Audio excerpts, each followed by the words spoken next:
Matud pa sa atong tubag sa Salmo, ang akong kamatinud-anon o gugma magauban kaniya. Describe diri sa unang pagbasa nga si Hari David, bisag batan-on pa kay siya, giubanan siya sa Ginoo, mao nang nabuntog niya ang tanan niyang mga kaaway og nahimong gamhanan kaayo ang iyang gingharian. 40 siya katuig nga naghari og nilambo pag-ayo ang Israel. Si David 40 katuig unya, 30 iyang edad pagkasugod niya pagkahari. So 70 ray edad ni Hari David. Wa na siya, namatay na. 70.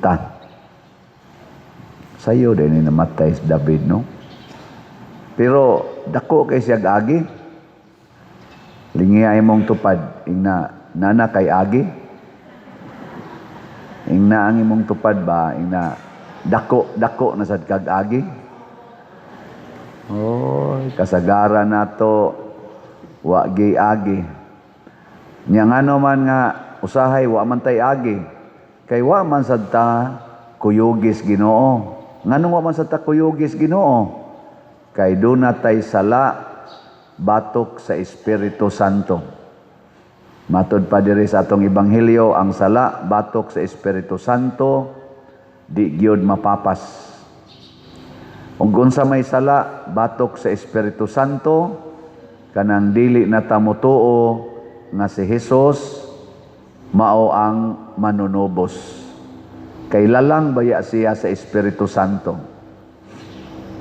Motuo ba mo nga si Santo Niño mao ang atong manluluwas? Kinsay motuo ta sa kamot? Okay, very good. Anya, motuo mo nga ang kada bata nga matao paglaom sa kaluwasan. Wa na nito bag.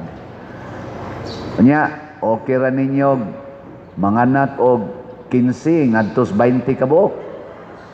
Ang usa ka inahan. Kinsay mo ingon okay ra ko ana pa dir, kanang honest gyud ba? Tas kamot. Oh, tan-awa. Wa na. Ngano man? Kay di man ta motuo nga ang bata di ay paglaom na sa kaluwasan. Gatuo man tag kining pangunahuna sa mga tiguang nga mga tiwasonon sama aning nanimba karon og nagwali, maoy kasaligan. Nagtuo man ta nga ang kwarta maoy makaluwas. Nya kay kung daghan kunog anak, maglisod na kag pakaon, maglisod na kag paedukar, awa na, patay na kadiha. Unsa may gisaligan ni David? Kwarta? Sa iyang pagpakig-asdang sa iyang mga kaaway, ang iyang gisaligan, kwarta? Ginoo. Kinsa may naghatag niya og daghang grasya, pagkuha niya sa arkas kasabutan, wa siya mangilog og singan ani mga bulawan, mga plata niya nahimo siyang gamhanan. Ang iya ang pagsunod sa Ginoo, ang pagdala sa Ginoo siyang kinabuhi. Mao bitan na moingon ko kamo no, mga ginikanan, problema kay mo sa inyo mga anak unsaon pagpa-eskwela. Ay na pa-eskwelaha, tagailan na Ginoo. Wa ginay gasto. Hatagan nimo Ginoo imong anak. Sama ni Kristo ba? Sama ni Santo Niño. Gipa-eskwela di ni Mama Mary. Wa man sila'y kwarta, di wa gid ka eskwela. Pero ang gihatag ni Mama Mary ngadto siyang anak, mao ang Ginoo nga naa niya. Og nahimog yung kaluwasan si Kristo. Mao bitang wa kay siya tuhoy, ginganlan lang noon siya nagdagyawa Beelzebul, kay pagsusi nila wa man siya credential. Ang iyang mamagpapa pobre, siya pobre, way grado. Mo nang wa mo tuo, giingon lang na giyawaan na, giuban na siya wa. Ana.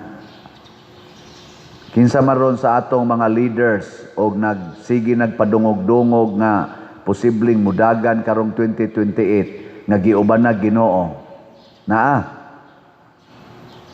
Ug naa gani mo na itong pilion kay di mo na makaluwas Pilipinas.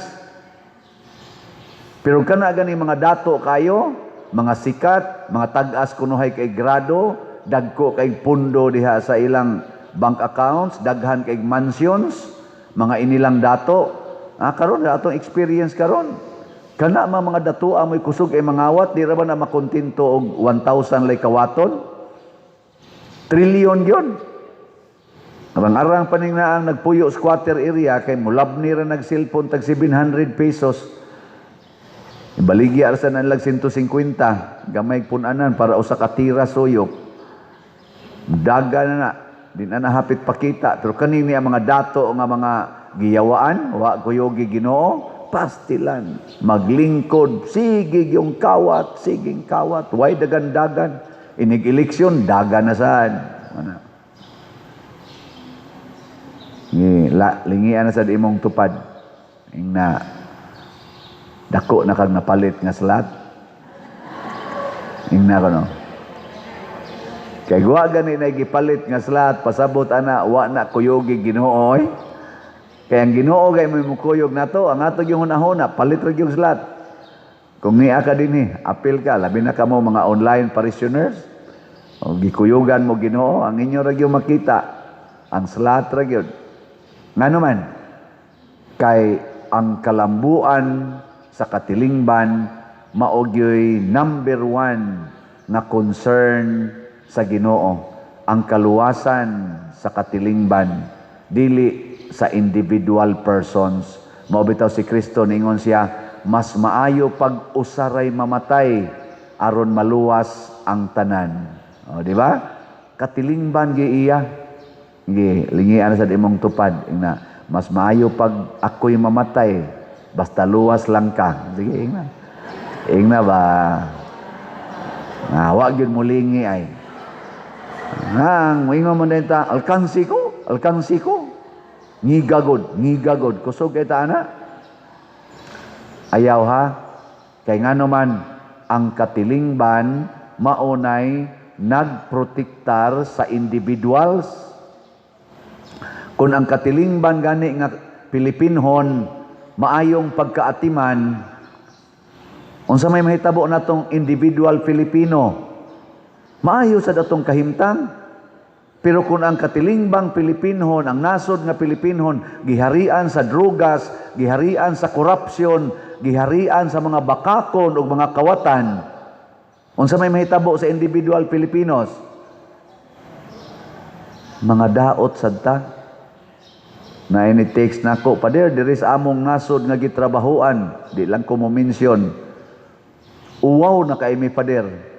Kay sigihan migsulti aning among mga kaubang mga foreigners, your country is number 1 corrupt in Asia. Kana bang mga kuangkuan ba, sungog-sungog ba? Your country is very corrupt.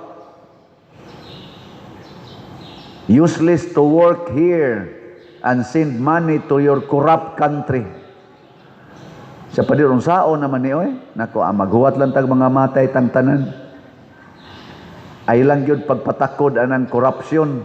Bahalag mga matay ta nga pobre, o mga matay ta aning flood control nga way klaro, basta wa lang kita mangurakot. Nga unsa may timaan nga wa ta mangurakot, kana ra yung pagpalit og slot.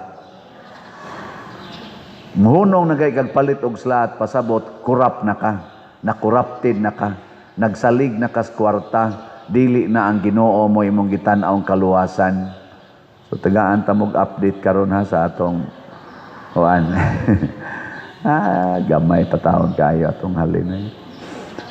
Ang atong grace 168,502 na ang atong halin. Napay dako kayong opportunity aron mahimo tang buutan. 531,498 pa ang available, tag 100 pesos per slot. Doon na sa ni 70 slot challenge nga tag 7,000 per challenge, 315 na ang atong nadawat. Ang atong PPSC murag natabunan sa atong PSSPP. Sige lang, naapay 5,305 ka slots nga available, tag 100 pesos per slot. Nga doon na sa ni 162 slot challenge, nga tag 16,200. Ang DPR, padayon patag trabaho, tag 100 pesos gyapon ni per slot. Nga atong budget sa kada balay kay 60,000, more or less. Nakahimo na tag usa ka balay, itong ipakita na to gahapon. Sige, dako-dako naman sa taog PSSPP, karon naman sa nikutob nga Sabado. So ang atong halin niabot na og 8,225. Pakpak na. Napay 1,775 na lang. Horot na tingali ni karong adlaw oy. Horot ni no. Pun lang sa ninyog daghan-daghan kay nakuan man mura man tag na short tas atong pag-budget og 1 million basig moabot gyud labing minus 1.2 siguro to 1.5.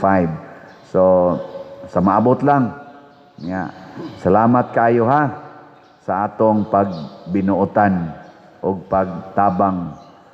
Kani siya nagpaila ni nga nituo ta sa Espiritu Santo nga nagsulti kanunay dinhi sa atong kasing-kasing ug hunahuna nga si Santo Niño, si Jesus maura gyud ang bugtong manluluwas, dili tao, dili butang ang makaluwas nato. Nya kun mosunod ta sa gisulti ni Kristo, pasabot mulambo gyud ta sama ni David, sama sa mga santos, nakahatag gid sila maayong panig-ingnan.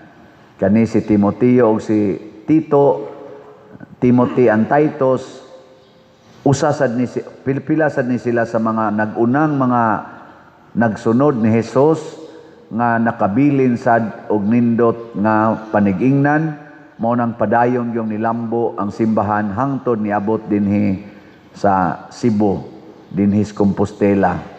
Kita sad ang atong misyon ang pagpanindot na lang niining atong parokya, simbahan sa Compostela. Salamat sad sa atong mga online parishioners, kamo mga online parishioners sa dinhi sa Compostela, sa akong parokya, sa atong parokya, kay ang grasya ni Santo Niño, ang grasya ni Santiago, apostol atong patron, moabot gyapon na ninyo kay wa may limit ang gahom sa Ginoo. Likayan lang gid nato ang pagduda sa gisulti sa Espiritu Santo, ang pagduda sa pulong sa Ginoo nga moingon dayon ta murag di man na makaluwas.